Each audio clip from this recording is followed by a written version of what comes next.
Minister, hello Nick. How are you? Great to be with you. Good to see you. Thank you. Ryan Park, thanks for your time. Thanks, Nick. The long-awaited drug summit is now upon us. We already have quite a lot of evidence about ways to reduce harm. We had an ICE inquiry which reported in 2020. We had an inquest into music festival deaths in 2019.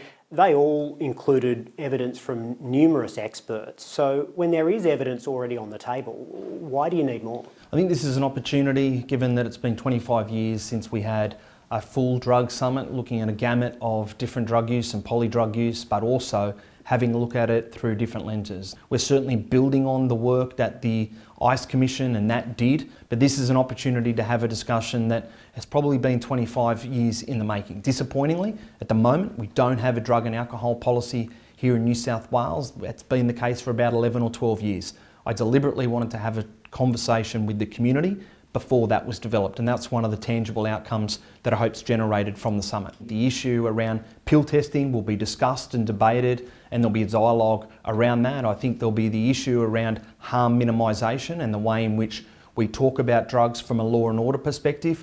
There'll be an opportunity for the legal fraternity and the police area to be able to engage in whether our laws are right at the moment in relation to particular drugs. These are all things that are likely to lead to discussions and outcomes as a result. You mentioned pill testing. This was a coroner who'd considered all of the evidence and made a considered finding. ACT, Victoria and Queensland have already set up their own. So why are you waiting until this summit, and will it actually happen? I think that that'll be an issue that is discussed and debated and a dialogue around it. I'm not going to pretend that pill testing, though, is a magic bullet that will solve every child who ever experiments with drugs at music festivals. But I do think it will be an important part of the discussion in relation to this summit.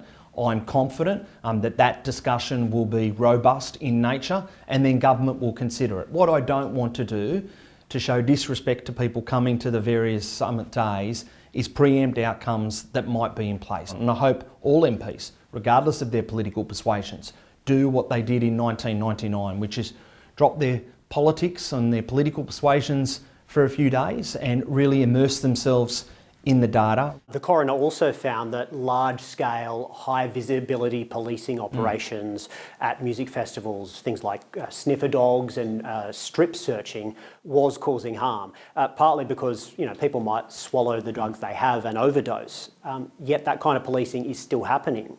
Is the government open to rethinking that kind of a policing model? Without a doubt, but Minister Catley will also be involved in that discussion, and so will Commissioner Webb and the New South Wales Police. We've deliberately set one of the themes around safety and justice issues so that the legal fraternity and the police, the men and women who keep us safe, can have that dialogue in a respectful way. That's what we want to do. But why do you want to discuss it more when a coroner spent months looking at these things, listened to experts and then made findings? Well, we made a commitment in opposition that we would be holding a drug summit. And yes, I know there's certain views and people will say, well, we know this and we know that. But we have to have an opportunity and a forum for people to talk, debate and discuss. And they have an opportunity to listen and engage with legislators across the political divide. The government has a diversion program in place for first and second offences, meaning that if people are picked up for low-level crimes like a low-level drug offence or having a small quantity for personal use,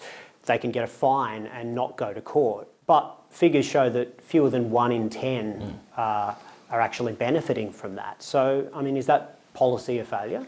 No, we just clearly need to do more. I can see that there's an issue probably around awareness and education for our frontline police, but also the judiciary and also for legislators to make people aware and to make departments aware of this type of program. Given police have that discretion and they're clearly not using it, I guess, to its full potential, do they need to be directed to use it more often? Well, that's something that I'll leave up to Commissioner Webb in conjunction with Minister Catley. Commissioner Webb obviously directs police, but I don't for one moment want to be sitting here criticising police who are administering a fairly new program and a new initiative when I don't have the interactions with the men and women that they come in contact with in relation to drug use and misuse. If this summit reaches a consensus on anything, whether it be pill testing, sniffer dogs, anything, will you act on it? Oh, certainly. What we will do is we've made a commitment that we will respond quickly. I don't want this to be a summit where we finish discussion in December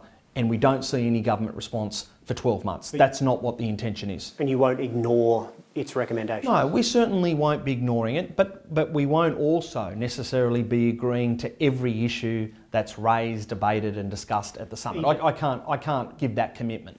Ryan Park, thanks for your time. Thanks, Nick.